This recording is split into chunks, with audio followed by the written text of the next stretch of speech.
Bueno, este es un resumen sobre la semiología del sistema cardiovascular.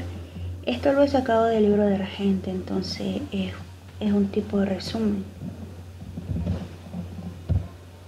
Bien, en la sección 1, motivo de consulta, tenemos primero la disnea. Argente te define disnea como la falta o sed de aire. Cuando nosotros respiramos lo hacemos de manera inconsciente, es decir, no nos estamos acordando de que debemos de respirar, sino que lo hacemos automáticamente. Es por eso también que Argente te define la disnea como la sensación consciente de la necesidad de respirar.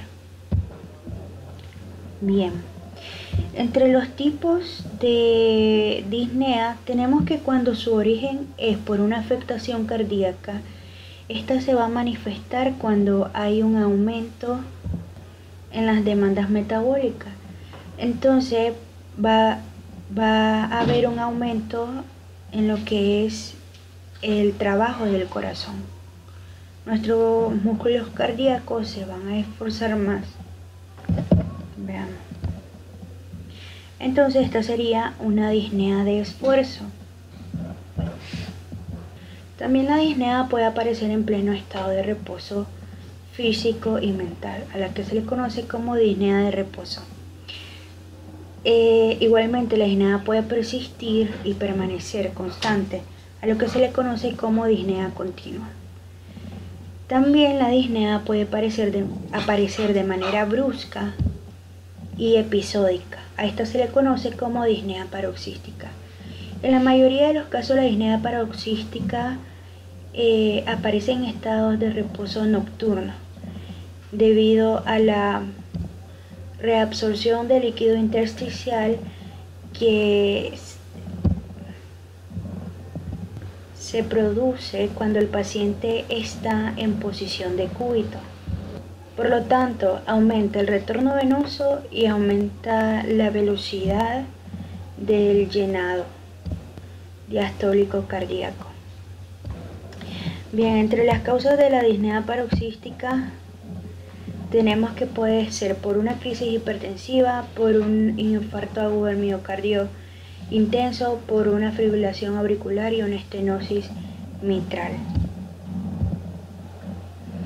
Bien, en lo que es la medición, según la New York Heart Association, tenemos que se puede medir en 4 grados, grado 1, 2, 3 y 4. En el grado 1, el paciente presenta disnea al realizar esfuerzos bastante intensos, como correr, subir varios pisos de escaleras, deportes, trabajos físicos intensos. En el grado 2, el paciente presenta disnea al realizar esfuerzos moderados cotidianos, como son caminar, correr un breve trecho, subir un piso de escalera e incluso hasta limpiar tu casa. En la disnea grado 3, el paciente presenta disnea al realizar esfuerzos ligeros, como bañarse, vestirse, hablar o comer. Y en la disnea grado 4 se presenta en pleno reposo físico y mental. Bien, cuando nosotros estamos empezando, nos puede costar diferenciar entre una disnea de tipo fisiológico, que puede darse por un esfuerzo o por una emoción, o de tipo patológico. Pero siempre hay que tener en cuenta que la disnea que es de tipo patológico nunca va a ser estable. También cosas que suelen confundirnos es a la hora de, por ejemplo, leer la anamnesis y ver terminología o jergas médicas. Por ejemplo, si referimos una disnea como fatiga, hay que tener, hay que aclarar si es una falta de aire o si es un cansancio muscular. Una vez que tengamos bien claro que si la disnea es de tipo patológico, tenemos que saber identificar si la disnea es de origen cardíaco o de origen respiratorio. Por ejemplo, en el caso de la disnea de origen cardíaco, tenemos que se presenta cuando el paciente está en posición de cúbito dorsal. También en la anamnesis es bueno preguntarle al paciente la cantidad de almohadas que utiliza, porque cuando se es de origen cardíaco, el paciente trata de ponerse más almohadas para poder mejorar la respiración, y esta suele mejorar agachando la cabeza, o de repente cuando están durmiendo y se despiertan por esa falta de aire, suelen sentarse a la orilla de la cama para poder sentirse mejor. En el caso de la disnea de origen respiratorio, el paciente puede estar en posición horizontal perfectamente, a excepciones de que tengan algunas patologías respiratorias bastante severas. Otra diferencia es que en la disnea de origen cardíaco se origina más al finalizar el día. También se le conoce como disnea vespertina. Y la de origen respiratorio se percibe más en lo que es en la mañana, que se le conoce también como disnea del despertar.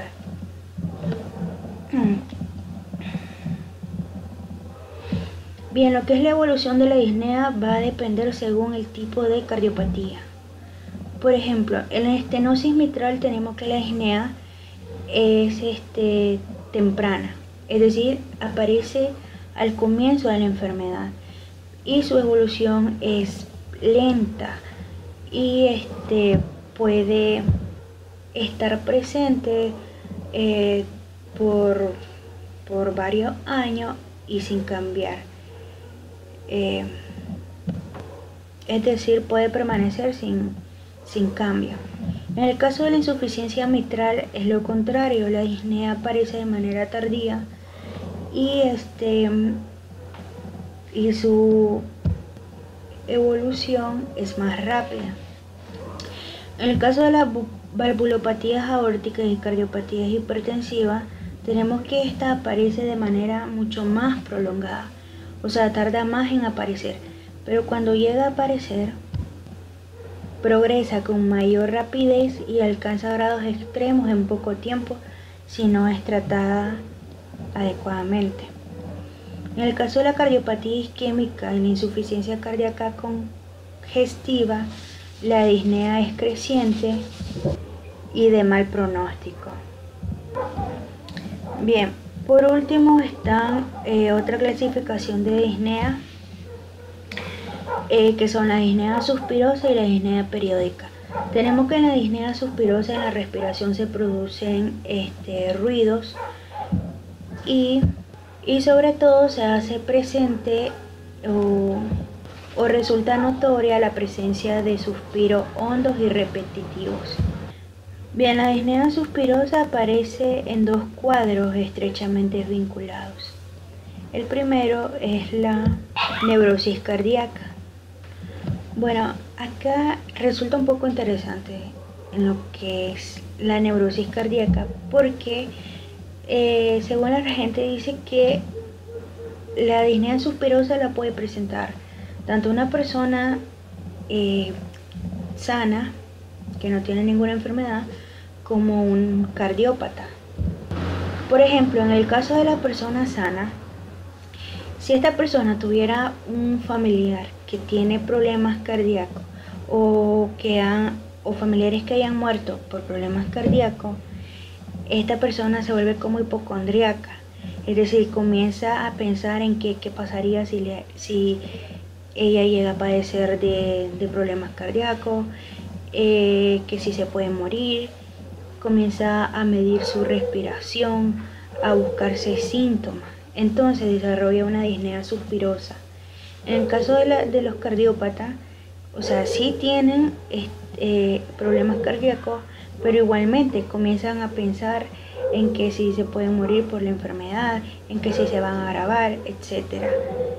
Entonces, como que les da ansiedad, esta ansiedad hace que desarrollen esta disnea. Y el segundo cuadro es por ataque es por ataque o crisis de pánico.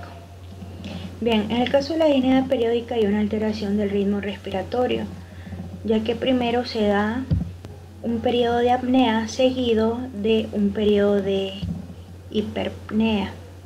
Entonces la persona cae como en un ciclo.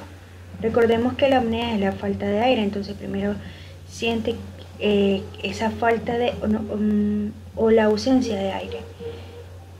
Siente esa ausencia de aire, luego cae como a un ciclo de hiperpnea, que es el aumento de las respiraciones, entonces está así constantemente. A esto se le denomina respiración de Cheyne-Stokes. Bien, luego tenemos el dolor. Bien, en el dolor encontramos el dolor torácico, que puede ser causado por una isquemia miocárdica o angina de pecho.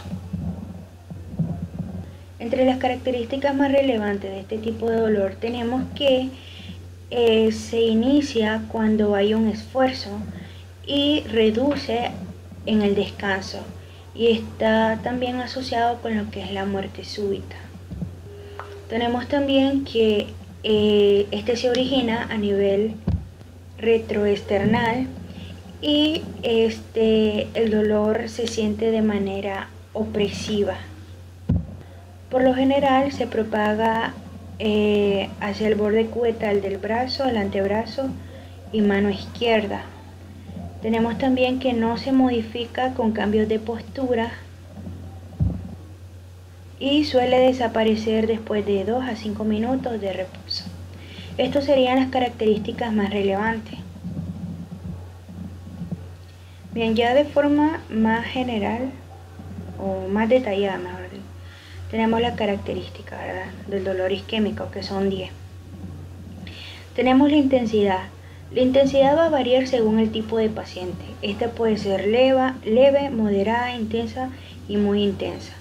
En la localización habitualmente se da a nivel retroesternal, pero también puede ser percibido en la espalda, a nivel de las fosas supraclaviculares, en la base del cuello, en los hombros, y también puede ser percibido incluso hasta a nivel del epigastrio, y también se puede percibir en la parte más o en la porción más inferior de la zona retroesternal.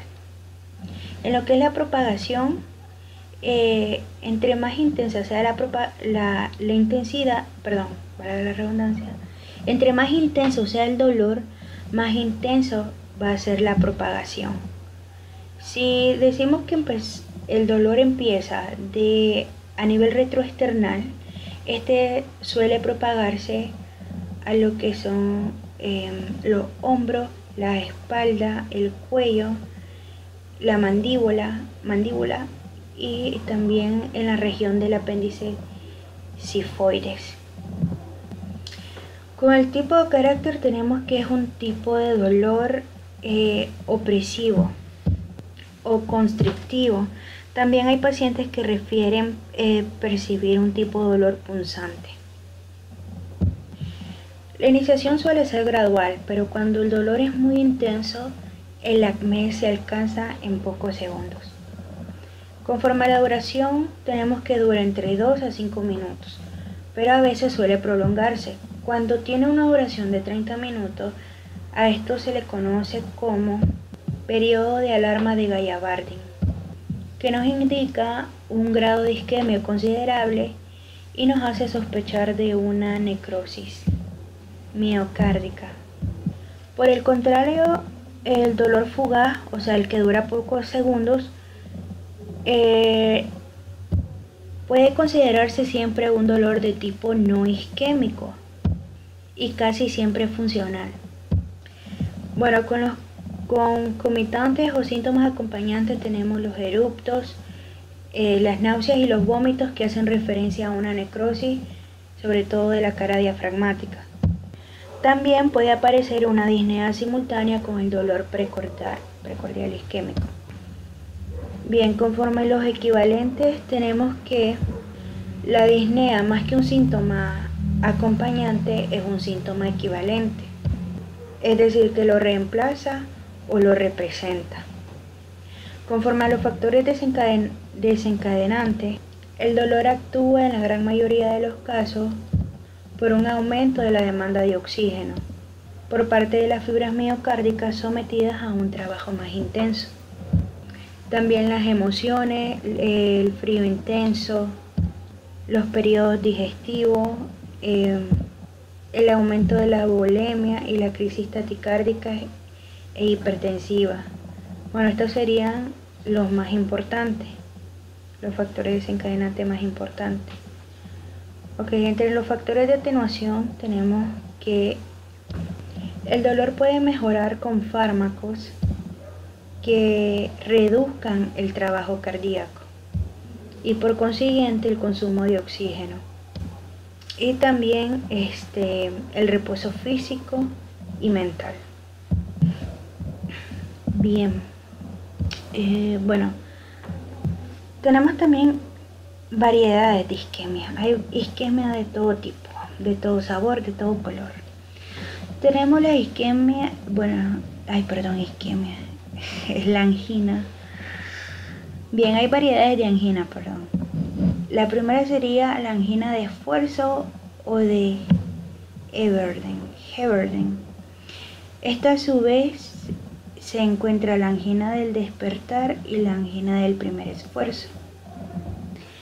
Bueno, en esta angina tenemos que representa la forma más típica y su íntima relación con los esfuerzos es una de las características diferenciales básicas. Cuando concurren otras causas, su umbral de presentación resulta menor. Así puede desencadenarse, por ejemplo, si el enfermo camina 100 metros en pleno periodo digestivo, baja temperatura o estrés emocional. Bien, en el caso de la angina, luego tenemos la angina de cúbito o de Vázquez. En este caso, la angina aparece tiempo después de que el paciente se ha acostado y suele despertarlo. Por lo general se asocia con cierto grado de disnea y ambos síntomas suelen aliviarse cuando el paciente adopta la posición sedente o se para y camina algunos metros. Luego tenemos la angina de reposo. Esta se podría confundir con la angina de cúbito. Se diferencia con nitidez por aparecer durante el reposo muscular, cualquiera sea la posición del paciente. Bueno, luego tenemos la angina variante paradójica o de Prinzmetal. Al igual que en las dos anteriores, el dolor precordial suele aparecer durante el reposo o durante el sueño. Pero esta se diferencia porque el paciente a menudo puede realizar todo tipo de esfuerzo, incluso de gran intensidad, sin que se presente la menor molestia. Bueno, finalmente está la angina progresiva. Aquí el paciente relata un aumento en el número, intensidad y duración del dolor, que aparece ante esfuerzo cada vez menores e incluso durante el reposo. Bueno, esto que les acabo de mencionar son las variedades de anginas. Ahora vamos a ver la clasificación de las anginas.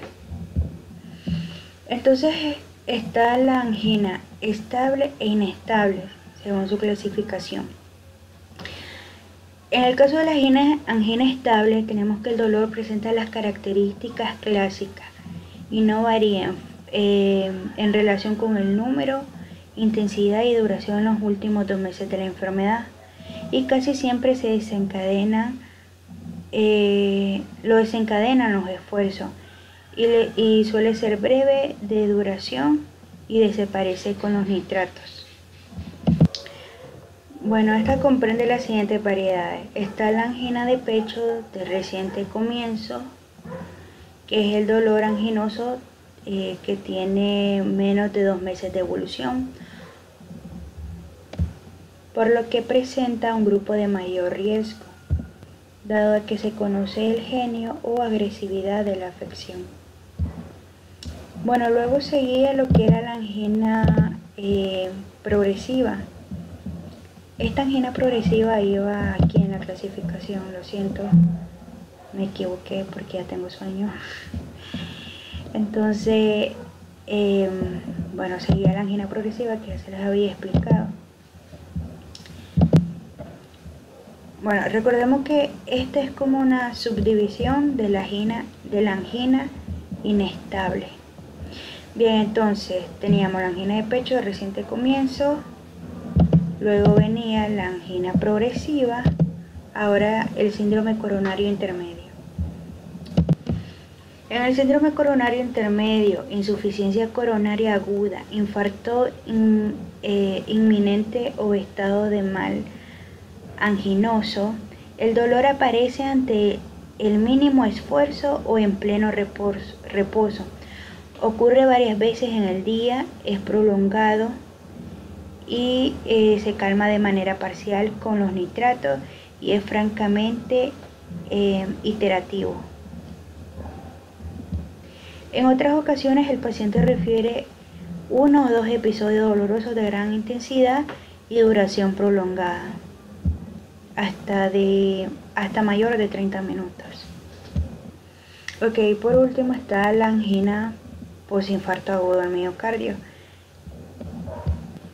En esta se incluye como tal la aparición del dolor anginoso después de sufrir un infarto de miocardio, tanto dentro de los primeros 15 días, que vendría a ser inmediata, como de semanas más tarde, que vendría a ser inmediata. Bueno, la primera suele ocurrir en reposo y por lo general traduce que la necrosis no ha comprometido toda el área isquémica de la arteria implicada. La segunda puede ser cualquier variedad y casi siempre expresa una enfermedad coronaria significativa de más de un vaso principal. Bien, para terminar la clasificación tenemos el infarto de miocardio. Salvo en circunstancias especiales, cursa con el dolor isquémico de mayor intensidad y duración. Lo habitual es que se prolongue durante varias horas, aunque no es raro que apenas cumple el criterio de 30 minutos propuesto por Gallabardin. Aún en los infartos de gran extensión, el dolor desaparece en forma espontánea antes de cumplidas las primeras 48 horas. Y cuando el dolor aparece, el dolor precordial aparece después de ese plazo, traduce la producción de un nuevo infarto.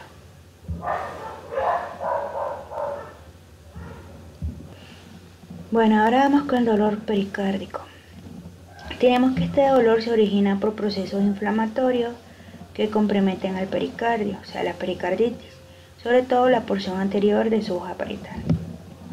Bueno, por lo general su aparición es lenta y progresiva, aunque puede ser brusca. Se localiza en el centro del pecho, en la zona retroesternal, pero tiende a extenderse hacia el mamelón y la base pulmonar izquierda.